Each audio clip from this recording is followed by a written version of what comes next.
But instead of making dua for their destruction, Rahmatul Alameen, the mercy to mankind, Rasulullah Muhammad alayhi salatu salam, he made dua, oh Allah, guide the people of those.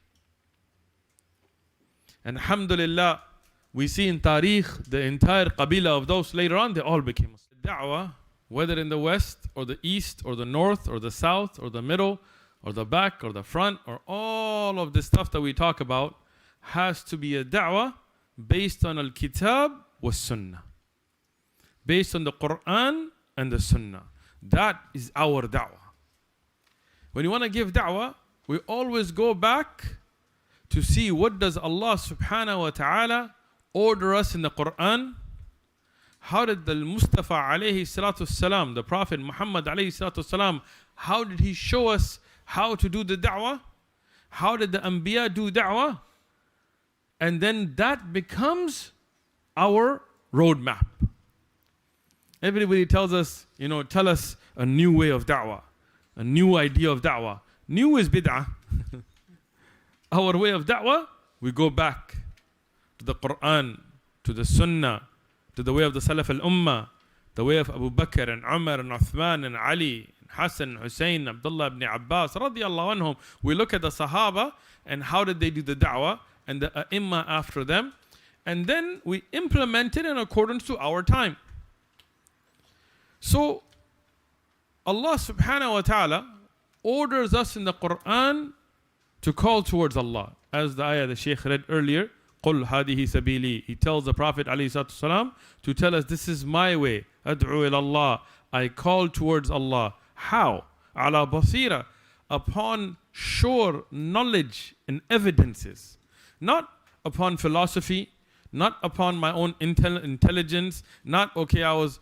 one brother, he came to me, he said, I was looking at a spider's web and counting the lines, and I read Surah Ankabut and went backwards and forward. Tell him, Akhi, stop smoking weed and you got too much time on your hands, Our da'wah is not based on some new thing you're going to figure out. No. Go back to the Quran. Allah has given you adillah, evidences you can present to the kuffar about the existence of Allah, about the truthfulness of the Quran, about the miracles of the Quran, about the miracle of the Prophet ﷺ. Use that in your da'wah. A lot of people ask us, how do you stay patient? If you watch the videos, sometimes you get people yelling and screaming and doing all kinds of things and, physically attacking. Been attacked physically twice. Stabbed once, but, for us in the US, stabbing is not a big thing. You get shot, then we'll talk about it. So, when you have all these attacks and things, people say, how do you stay patient? How do you still go out there and keep giving da'wah? And how do you not give up? And how do you not lose your temper? Easy. I always go back to the life of Rasulullah sallallahu alaihi wasallam. I always go back to the seerah to look at how the best of mankind, Sayyid ibn Adam, the Sayyid of all of the children of Adam alayhi salatu salam, Khatim al-Nabiyeen, the last of all prophets, how did he, alayhi salatu salam, stay patient? Rasulullah sallallahu alayhi wasallam, he was beloved by his people. The Quraysh, they loved him. They called him Ameen, Siddiq, Sadiq, honest, trustworthy. They left their amana with him. They honored him. But then when Allah subhanahu wa ta'ala ordered him to go and praise the greatness of Allah to the people, Ya ayyuhal mudaththir, qum fa'andir, wa rabbuka fakabbir. Oh, you wrapped up, get up. No more laying around, get up, stand up. And warn the people. And praise your Lord. Talk about the greatness of your Allah. Then all of that love turned into hate. They started to call him crazy. They started to give him labels. They tried to cancel him. Like today we have cancel culture. They had it at the time too. But what happened? From everything that they tried to do to stop the da'wah only increased. The da'wah only increased. Same thing happens with us today in the West. Every time they tried to cancel us, every time they tried to debate, every time they tried to stop, every time they tried to play tricks, Allah subhanahu wa ta'ala grows the da'wah upon their tongues.